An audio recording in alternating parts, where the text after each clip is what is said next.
Good morning. Welcome back to Passionate World Talk Radio Network, a wholly owned subsidiary of Global Media Network LLC. Educate, enlighten, entertain, and let's not forget mindfulness. On today's topic, we are talking about Bernie Sanders from 3 days ago, where he has gone on a tour throughout the United States as the new leader for voters, that's us, the U.S. citizens, as anti the present administration. And he thinks that we need to let our voices be heard and stand up and oppose the government that would be king, or in this respect, wants to become an oligarch. And he's frustrated with the way his party, the Democrats, are doing it. He has been accused of being an economic populist, and he's attacking the influence of billionaires and corporations, which are not new. But because of the new administration using world enemy leaders, Hitler, Putin, Julius Caesar, Augustus, you name them, Mussolini, he wants to make sure that you recognize who the enemy is. Elon Musk and his cronies. Any man who can claim Mars as his own personal planet, that makes you think what else he's going to claim that is his.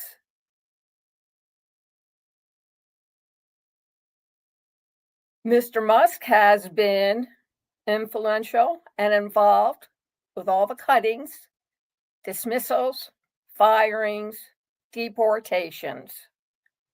He even attends cabinet meetings, and he's right by the president's administration side. He might as well be termed the first prime minister of the United States. When Bernie Sanders was asked about this, he said, "When I talk about oligarchy over the years, I think for some people it was an abstraction.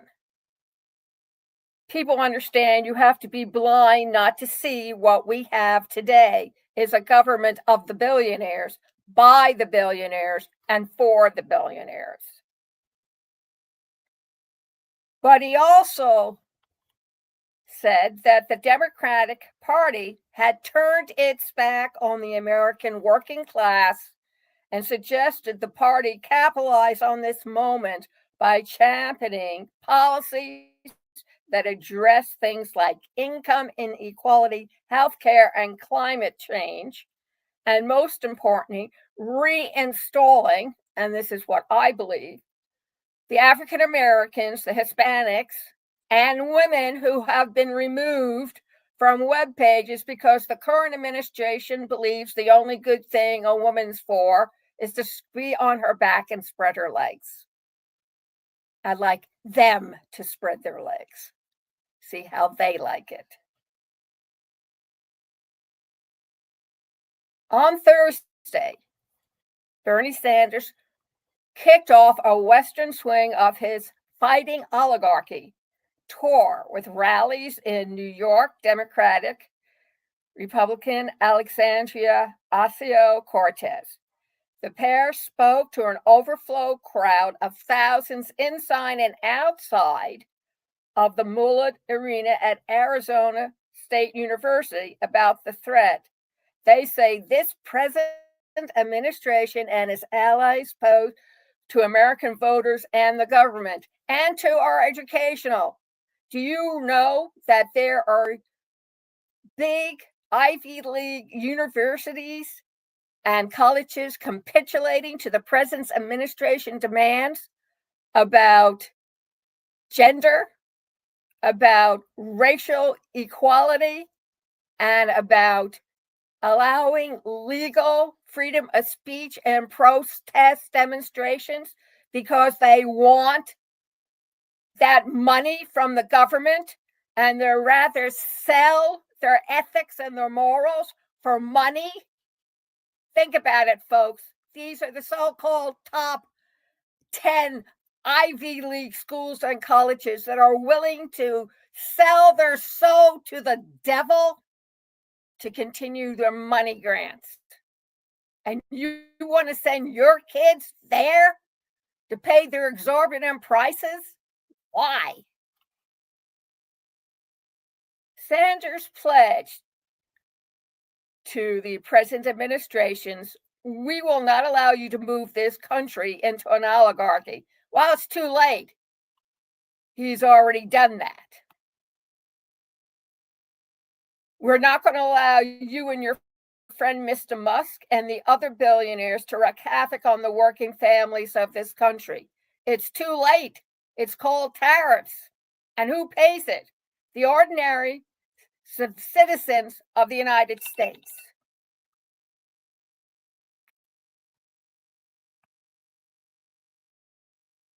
Good morning.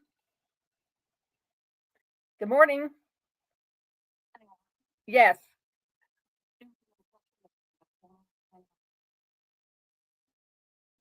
Okay. Hey, thank you very much. Appreciate it. You too. Bye-bye.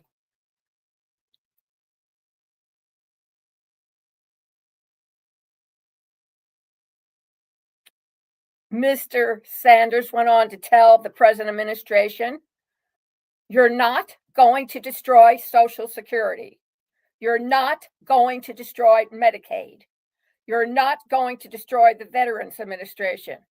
Has it ever occurred to the present administration that veterans were once active soldiers in their military, and that if the active participants in the military get wind of how they're going to be treated when they retire, are honorably discharged for their service to the country, that they're not going to get anything, that they're going to be discarded like yesterday's garbage? Doesn't that maybe occur to you that they're not going to come and volunteer to fight if their life is worth nothing on the grand scale of things?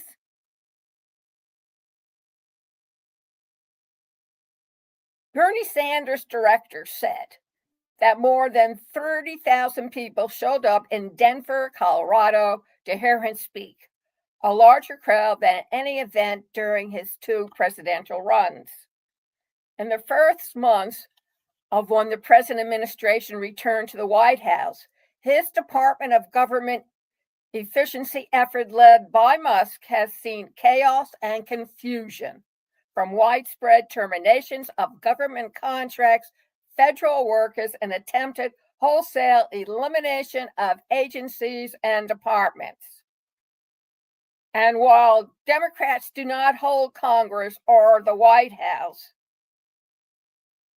Mr. Cortez says voters still have power to push back against Trump administration policies that Ms. Cortez, that she says masks the true divide in this country between those at the very, very top and their endless greed costing the lives of everyone else. They don't care. They want to turn the United States into the country of the rich, another Riviera for them to play around, gamble with, basically our lives, our children and grandchildren's lives. Another casino. Think about it.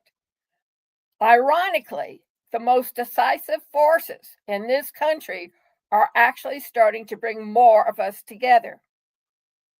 She continued, and that's important. Reminiscent, I would say, of 9/11, where before nobody displayed the American flag, and after 9/11, and since then, everybody in this country displays the American flag or some form of it. Because the same billionaires who are taking a wrecking ball to our country derive their power from dividing working people apart. Unfortunately, the Democratic Party is unpopular as well. An NPR PBS News Marist poll finds, a majority of voters feel down about the state of the country and that the present administration agenda is being rushed without considering its impact. That displeasure also extends to the Democrats. The NBC News survey from last week finds the party's popularity is at an all-time low, driven by dissatisfied Democrats who want their elected officials to actively counter the present administration's agenda instead of trying to find compromise.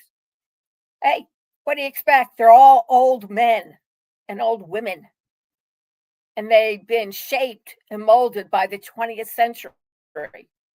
And they're not going to do anything that's going to jeopardize their positions of power and money. That sentiment was on display during the Sanders rally in Arizona. But volunteer Carissa Vela said, Democrats need to stop biting their tongues and get loud while they can, I add, to tell voters what they plan to do about unpopular changes pushed by this present administration and their billionaire friends.